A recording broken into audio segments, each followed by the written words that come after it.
السلام عليكم ورحمة الله وبركاته. أعزائي المشاهدين، نرحب بكم في حلقة جديدة من سينما شبابية.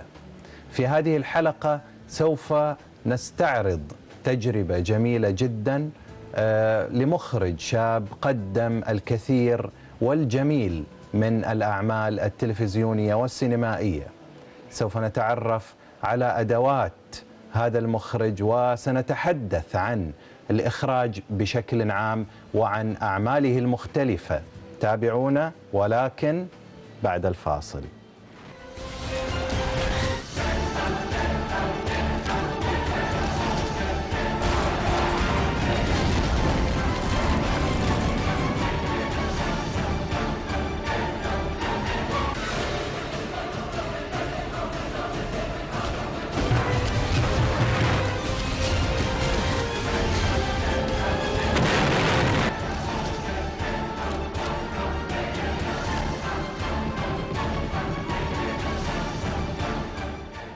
نرحب بكم أعزائي المشاهدين من جديد، ويسرني أن أرحب بضيفي لهذه الحلقة الأستاذ المخرج هشام العبدي. مرحبا فيك هشام. أهلا وسهلا فيك. نرحب فيك في السينما شبابية. الله يسلمك. أولا هشام، قبل أن أدخل في عالم أعمالك الجميلة اللي قدمتها، نقول من هو هشام العبدي؟ هشام العبدي هاوي السينما، محب للكاميرا، أصبح مخرج تلفزيوني بعد جهد جهيد. يعني جميل. الخطوات، أولا نبدأ يعني دائما نتحدث عن البدايات. كيف بدأت يعني دخولك في هذا المجال؟ بديت من صغر سن، يعني بديت بالكاميرا الفوتوغرافي القديمة اللي كانت بعدها تطورت، اللي كانت كذا يدعسوها كذا، القديمة الذهبية ذي، والفورية كانت اللي معها فلاش. كانت في صعوبة في التحميض، وفي كان حلم عندي الكاميرا الفيديو. كانت ذاك الوقت صعب المنال، شوي شوي تطورت المسألة. بديت قدرت أحصل على الكاميرا الفيديو، بديت فيها تصوير. بديت في سكتشات وكليبات مع أولاد الحارة. شوي شوي تطورت المسألة. يعني كان عندك الهواية هذه أو حب أو شغف التعلق بالكاميرا كان منذ الطفولة، نقول الطفولة يعني. أيوة. وإلى الآن طبعا ما شاء الله عندك الآن أعمال كثيرة جدا. كيف تمكنت من تطوير هذا الشغف وهذا الحب؟ هو بدأت الانطلاقة معي بعد تنفيذ فيلم قصير اسمه قرقعان مبارك، كان تحت إشراف المرحوم الكاتب عبد الله البارود، وكان بقلم الإعلامية غادة البشر. الفيلم هذا أعطاني دافع أكبر للاستمرارية بعد عرضه على أحد القنوات، وبدت ألقى التشجيع من الناس ومن اللي حولي. هذا أعطاني دافع أني أستمر في الموضوع. هذا كان أول عمل؟ لا مو كان أول عمل، كان الانطلاقة الإعلامية. الانطلاقة اللي تعتبرها القوية والإعلامية.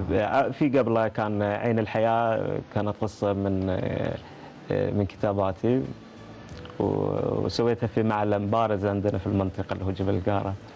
تكلمت عن أساطير كانت قديمة تقال على أيام يعني ما قبل السبعينات وغيرها، في قالب كوميديا، وبرضه لقى إقبال جيد وانتشار قوي.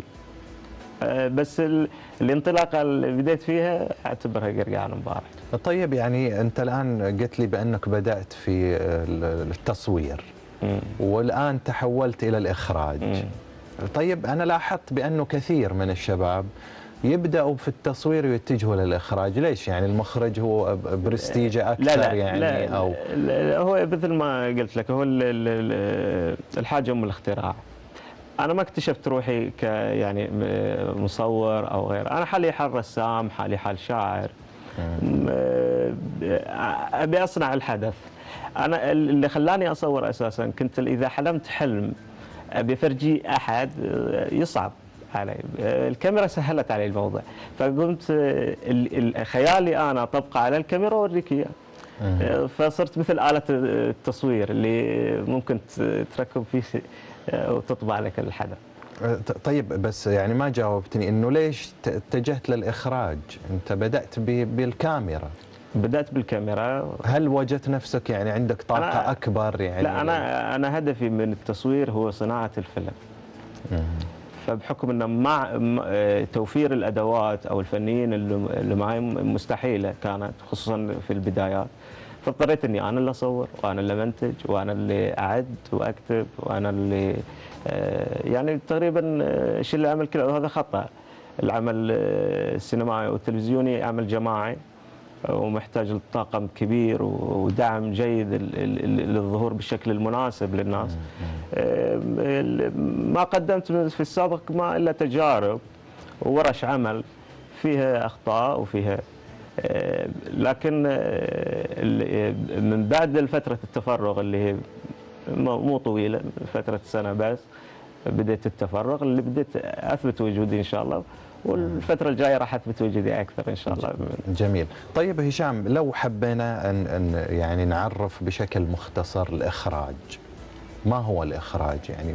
وش دور المخرج في العمل ككل؟ عمل سواء سينمائي، تلفزيوني، حتى البرنامج الآن، البرنامج اللي قاعدين نطلع فيه يحتاج إلى مخرج لكي يخرجه.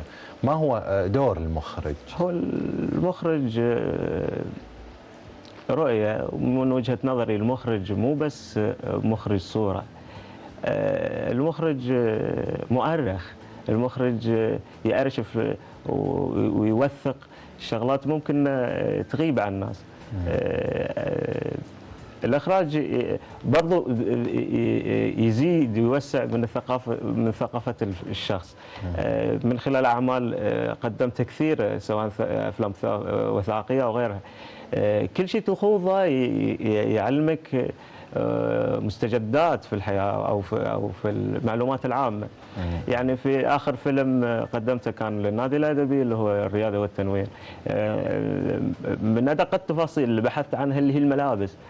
بعض مسميات الملابس القديمة أنا كانت تخفاني وتخفى ناس كثيرين يعني من الجيل الجديد، إلا أني اكتشفت أشياء قديمة واكتشفت أمور، حتى اكتشفت القطرة ذي صناعتها وليش ومتى لبست.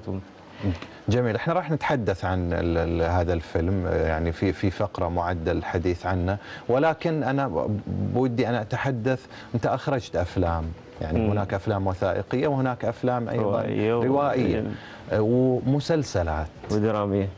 الفرق بين إخراج المسلسل التلفزيوني والفيلم القصير أو الروائي، في فرق أنت كمخرج؟ أكيد في فرق كبير، سواء على المستوى الأدوات أو على مستوى كتابة النص أو السيناريو. بالنسبة للسينما، السينما لها وضع يختلف وأدوات تختلف عن التلفزيون. لو تلاحظ التلفزيون المسلسل إلى 30 حلقة ومدة الحلقة ساعة إلا ربع، ممكن إنجازها في 3 شهور، وممكن فيلم مدة ساعتين إنتاجه في السنة. جميل. وهو اختيار اللقطات ونوعها وشكلها، وبعض الأحيان نضطر ان احنا نرسمها على ورق قبل ما نبتدي تطبيق التصوير فيها. اما المسلسلات لا، ممكن تطبيقها على طول. يعني هل نقدر يعني بمعنى كلامك انه المسلسلات يعني اقل جهدا اخراجيا؟ لا مو اقل، أو لا مو اقل جهد، لكن التنسيق لها اخاف او اسلوبه يختلف عن السينما. السينما محتاجه تركيز للصوره، يعني كل فريم انت محتاج تركز عليه. حتى نوعيه التصوير تختلف عن التلفزيون. طيب في عندك مسلسل، انت مسلسل تلفزيوني بعنوان ثمن المشاعر، هذا تحدثنا عن هذا المسلسل. هذا كان أكبر ورشة عمل أنتجتها مع مجموعة، مع الأستاذ أحمد الطويل ومع يحيى العوفي وعلي الشوملي، وكان من إنتاج شركة بلعيس، عبد الله بلعيس، الأستاذ عبد الله. ورشة عمل كانت ضخمة على مستوى المنطقة، جمعت أو استكشفت جميع المواهب الموجودة، طلعت الممثل والمخرج والمساعد المخرج والمعد والكاتب. استقطبتوا يعني كثير من الطاقات لدرجة أن عدد الممثلين اللي في ذاك المسلسل تجاوز 200 ممثل. ما شاء الله. طبعا دعمونا اللي هو الأستاذ جعفر الغريب، دعمنا ووقف معنا وشارك في العمل. جعفر الغريب، علي الشهابي، الأستاذة مريم الغامدي، أحمد الحسن، كثيرين من الشباب اللي. جميل. هذا كان كم حلقة تقريبا؟ هذا كان من 15 حلقة بجهود شخصية وأدوات بدائية بعض الشيء. إلا أن العمل الفني أنا بالنسبة لي أعتبر أن تخلق شيء من لا شيء، وهذا اللي حصل. يعني خلقنا من لا شيء، يعني مسلسل ممكن نبين عليه الفقر شوي في الإنتاج. الفقر الفني يعني؟ لا، الفقر الإنتاج مو الفني. الفقر الإنتاج مبين وواضح فيه، إلا أنه عمل كطرح أول جيد، كورشة عمل طبعا، مو عمل. عرض هو في قنوات؟ عرض على عدد من القنوات. نعم جميل. إذا نقدر نشوف لو مقطع قصير من هذا المسلسل يعني، وبعدين نرجع مرة ثانية لاستكمال الحديث، نشوف مقطع من ثمن المشاعر للمخرج هشام العبدي ونعود.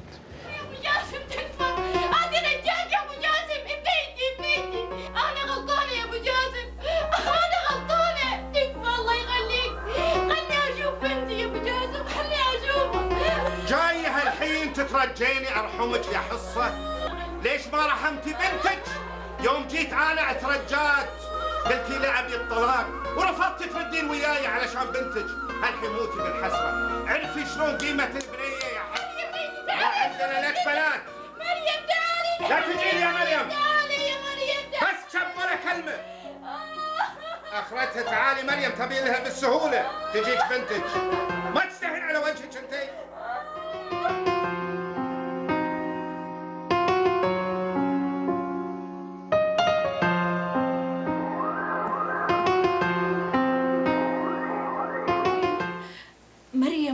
سنين ودها تشوفك ومنتظرة هاللحظة، وابوها ما كان يوافق، بس الحين مو موجود وما بيرد.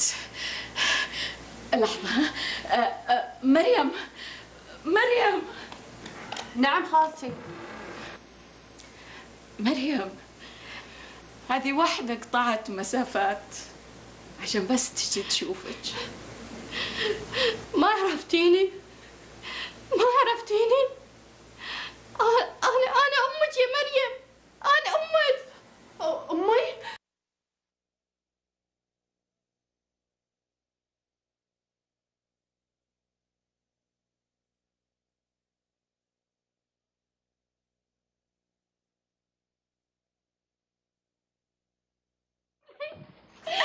يما وحشتيني يما.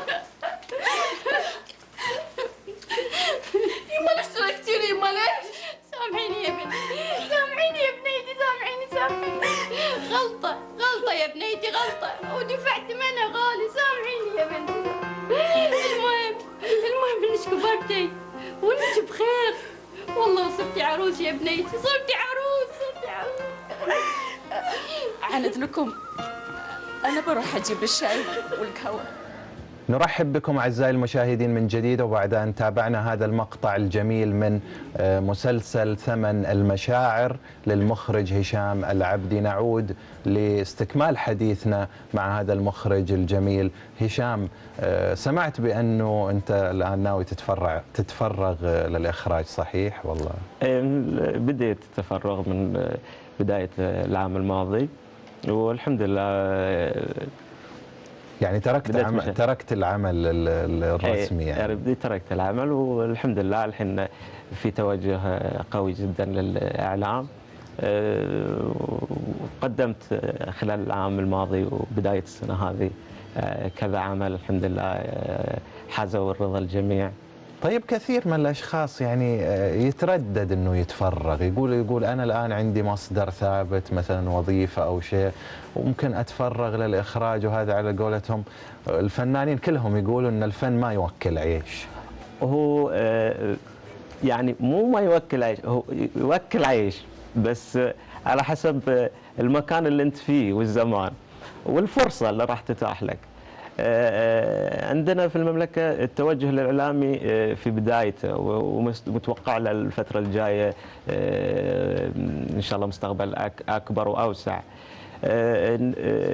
عدم التفرغ يسبب لك شوي عرقلة، لكن مع التفرغ وحب النفس الشغله هو اللي يعطيك دافع، ولا اللي ما يحبها مستحيل يصبر على تعبها يعني. طيب انا لاحظت بانه يعني انت انتجت افلام لجهات معينه، لمؤسسات، لدوائر. هل تحس بان هذه الانتاجات تقلل من عطاء المخرج او هي تدعمه وتساعد على التطوير؟ لا بالعكس، تثريه بشكل كبير. لأن كل فيلم من هالنوع أنت ما هو الإخراج مو بس هواية أو عمل تلفزيوني يقدم، هو رسالة بحد ذاته. أنت لما جيت تعد نص أو تقدم عمل، أنت تقدمه بفكر وبجهد عقلي كبير، أنك ما راح تعرضه بالشكل الغير مفهوم. أنت بتوصل رسالة، تبي توصل فهم معين للناس. على حسب العمل انت تجتهد فيه، تحاول تطلع بالشكل المناسب.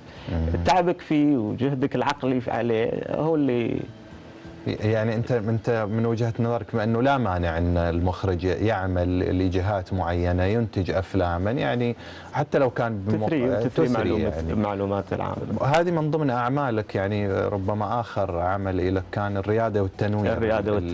كان نادي الاحساء الادبي. الريادة والتنوير، ما هو الريادة والتنوير؟ هو الفيلم هذا تحدثنا عنه.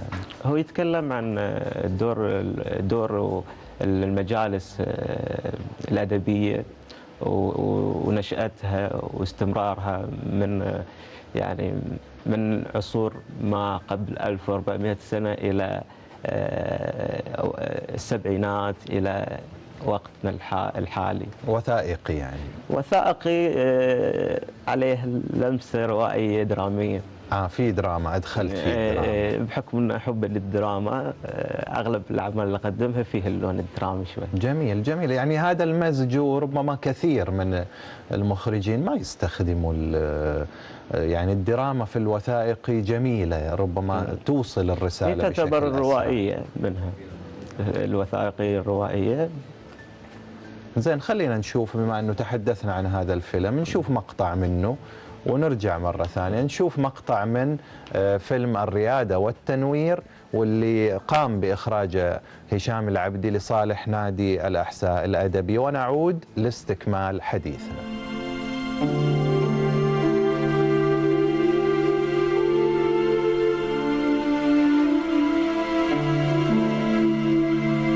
نسيم فجر الوصل طبت نسيما،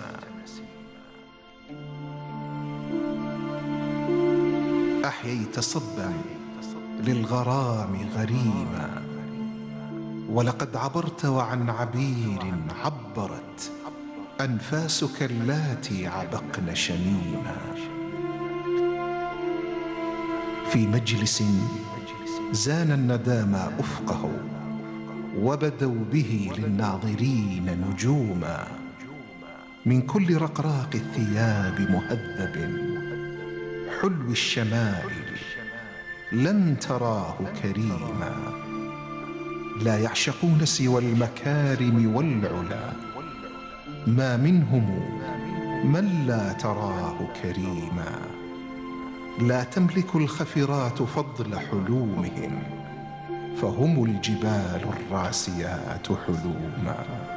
تعد الأحساء من الأقاليم العريقة في تاريخها العلمي والفكري والثقافي، بل كانت أحد الأقاليم العلمية السبعة في البلاد العربية والإسلامية.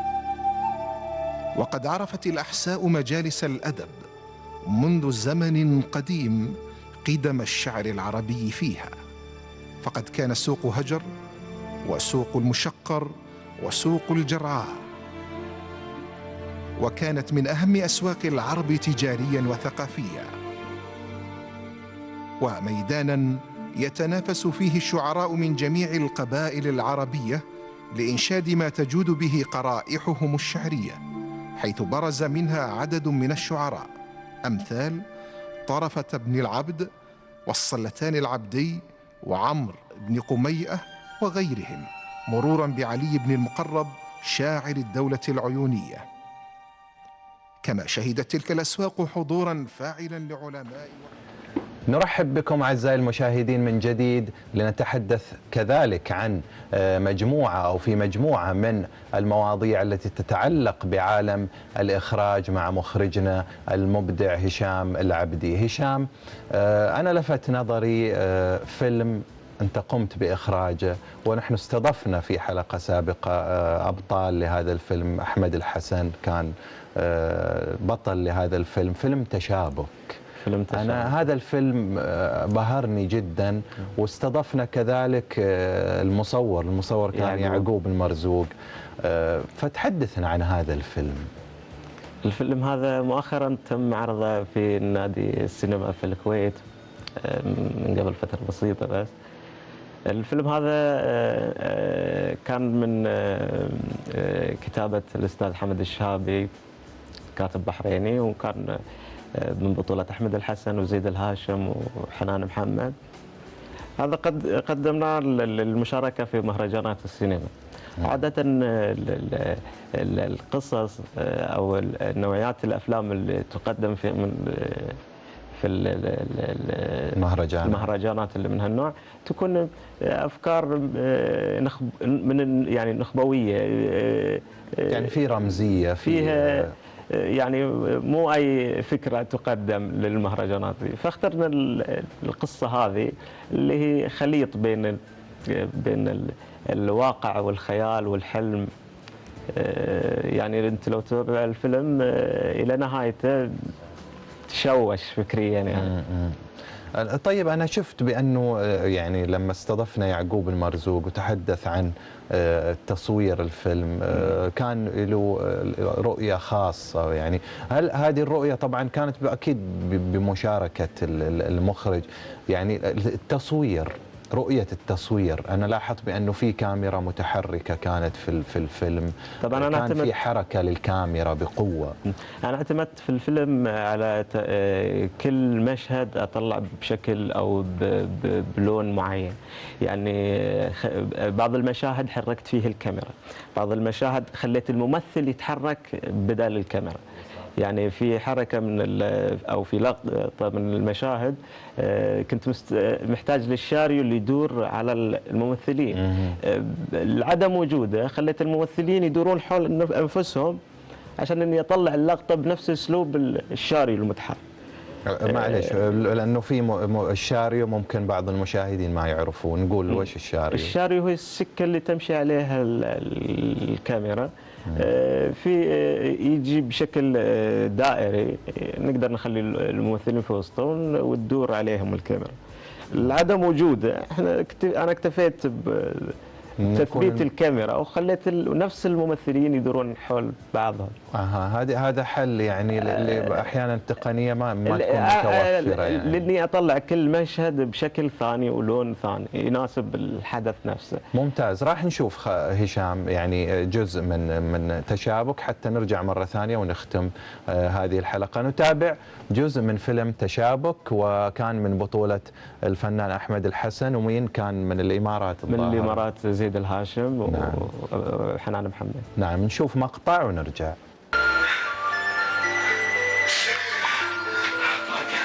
مو معقول، لا غادة، مو معقولة اتكرر وجودك في البيت. انت من وين جاي؟ من وين جاي؟ انت خايف مني لاني ميتة صح؟ انا مو مجنون، انت الحين موجودة قدامي. ومين اللي قال انك مجنون اصلا؟ انا دافنت بيدي قبل 6 شهور. شو رجعت؟ شو طلعتي؟ شو رأيتي؟ وايش فيها طيب لما اكون معك؟ لا هذا مو منطق اللي تقولينه، شيء يطير العقل. 6 شهور.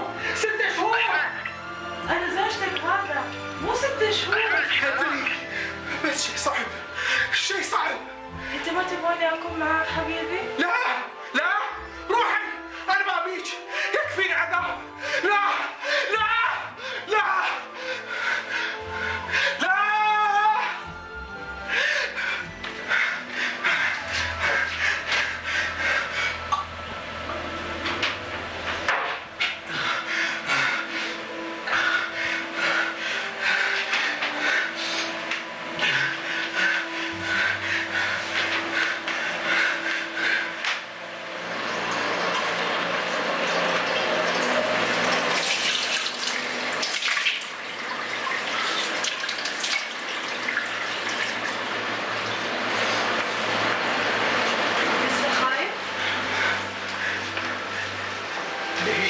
ليش؟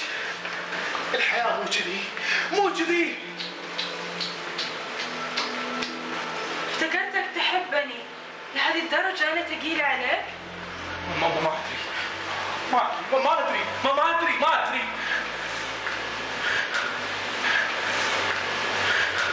طيب أنت روي وخلينا نروح نتفاهم. اللي ما يستحي وياه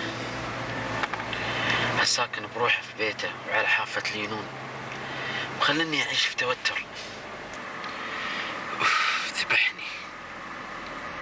خليني أسير لها أشوف إيش بلاه.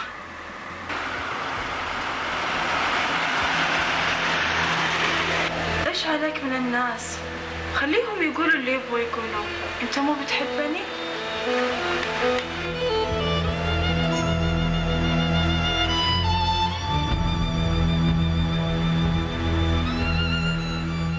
نعود معكم أعزائي المشاهدين من جديد. طبعا هشام شفنا قبل شوي تشابك، وأنا حقيقة معجب بهذا الفيلم واعتبره نموذج لكثير من الأفلام اللي يعني المفروض أن تكون يعني أفلامنا لو أحببنا أن نطور التجربة نبدأ من إنتاج أفلام بهذا المستوى. يعني ربما أنت شهادتك مجروحة فيه، لكن والمشاهد أيضا راح يدرك تماما ما في هذا الفيلم، يعني بالرغم أن اللقطات كانت قصيرة جدا. أنا بودي أنا أعرف طموحك في مجال الإخراج والأعمال السينمائية، يعني راح نشوفك مستقبلا تنتج لنا فيلما طويلا ويعرض في السينما إن شاء الله، وهذا التخطيط الجاي الفترة الجاية إن شاء الله. وطموحي ما تتوقف عند إنتاج معين، مستمر إن شاء الله، وطموحي كبيرة، وإن شاء الله يقدرني على أني أقدر. احنا قبل لا نسجل هشام، قبل لا نسجل الحلقة قلت بأنه في عندك إهداء صارت واستوت. وش هو صارت واستوت؟ هذا مسلسل كان من إنتاج فؤاد القطان، كان سباعية، وكان من كتابة الراحل حسين الحافظ. هذا خاطري أهديه للتلفزيون السعودي للثقافي من خلال برنامجكم. سباعية تتكلم عن ذوي الاحتياجات الخاصة وبعض المواضيع الاجتماعية. جميل. لا زين، احنا بنعرض الآن مقطع قصير من المسلسل، نقدر نعرض؟ تفضل. زين، نعرض مقطع قصير، ونحن طبعا بدورنا راح نوصل المسلسل هذا لإدارة القناة الثقافية، وإن شاء الله يجد له مكانا في شاشتنا العزيزة. نشوف مقطع من صارت واستوت. وش هي اللي صارت واستوت؟ خلينا نشوف ونرجع. عطني صار اليوم، تصدق اليوم والله يا اخي انكرف الشغل. شلون؟ انذبحنا بالشغل. تشتغل؟ يعقوب ترى اللي قام ذا اللي توه قام. يعقوب ترى دكتور. لا دكتور. ايه دكتور. ايه دكتور مسالك. ايش مسالك؟ مسالك دكتور يسلك. شو يسلك؟ انا امسك العده وهو يسلك. دكتور مسالك يعني. شلون حتى انا يعني لا حد يستهزئ فينا ويشوفني انكت معاكم واضحك، لا ترى حتى انا دكتور يعني. دكتور؟ انا دكتور. اي والله دكتور. انا دكتور مواسير. بواسير. عطي شاي.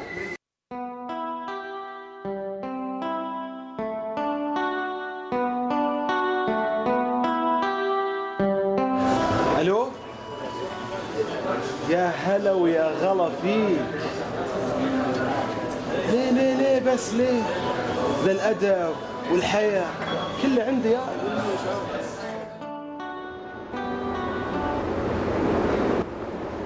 أراك عصي الدم شيمتك الصبر، أما للهوى نهي عليك ولا أمر. رحت يا أم كلثوم رحت؟ ها خير وش فيك؟ المزعج حفظت رقمه وصرت ما رد عليه، قام جاب رقم ثاني وصار يدق علي. أما أقول لك حي صحيح. عبد الله شوف لك حل. أنت أعطيني إياه، أعطيني رقم الأولي والثاني وتشوفين شو اللي بسوي فيه. جيبي. تفضل. بس معانا يا شباب واحنا ان شاء الله راح نخليها تصدي. صدي وتحلي بعد. ايه شلون؟ كل العالم رخيصة الله، احنا ليش كذا؟ الله طفاش القدر يا شمعتي. هلا هلا هلا والله. الو؟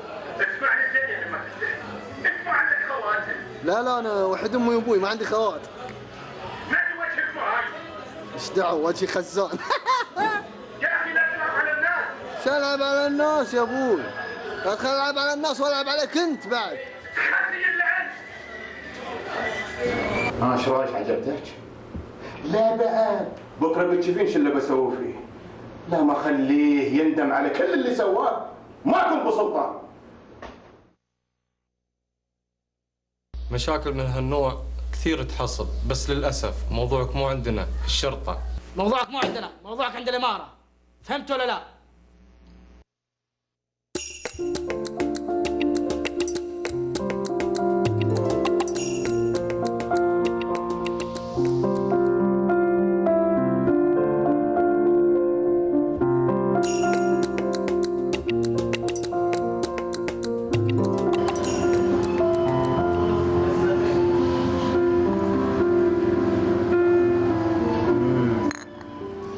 كابتشينو طيب.